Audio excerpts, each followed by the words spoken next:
Good day, good people. As restrictions begin to lift, we've started to notice different rhythms of life. Hospitality and non-essential businesses have reopened and people are making tentative plans. Those of us who had booked Greenbelt last year don't know whether the festival will go ahead this year, and those who had planned to go on pilgrimage to Assisi are waiting to hear when travel to Europe will become possible again. My hunch is that it will be 2022 before we get to Assisi, but Greenbelt might happen in some form in 2021. Meanwhile, the news from India has been heartbreaking and reminds us that COVID-19 can still wreak havoc. In our global village, the virus cannot be easily contained. The mantra is that no one is safe until everyone is safe. So please pray for the international will to ensure that medical supplies and vaccinations are distributed as widely and as fairly as possible. I feel deep sadness that our government has cut the overseas aid budget by £4 billion this year.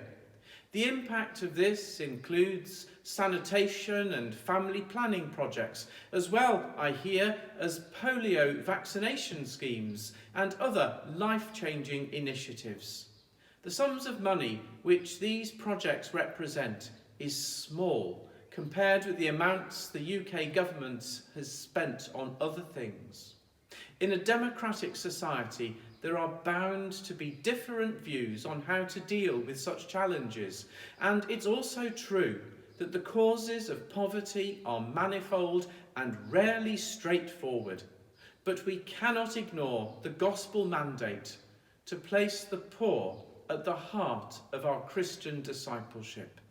Francis favoured the poor. Indeed, he chose poverty as his way of life, so that he could both inhabit and demonstrate God's concern for those least able to help themselves.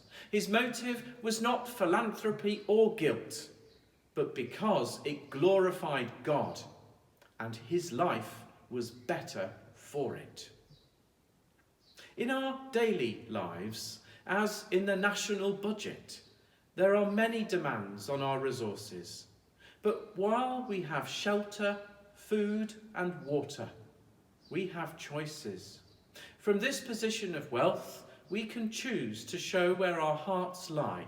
And so I invite you to support Christian Aid Week, which runs from the 10th to the 16th of May. Because of restrictions, we're not doing a door-to-door collection this year, but we have undertaken to deliver a new kind of envelope to our usual quota of streets. This envelope will be stamped with a return address so that people can fill it and then return it to us, or they can donate online. On Sunday, the 9th of May, we will have some piles of envelopes made up by streets ready for delivery, and we're looking for volunteers to do this. Please contact Sue Flood if you would like to help. If you would like her contact details, please get in touch with myself or via the parish web page. After 15 years of coordinating the collection, Sue has let me know that she's making this year the last time. So we are also looking for someone else to become our Christian Aid organiser. We're very grateful for Sue's stewardship of the role, raising in her time over £24,000.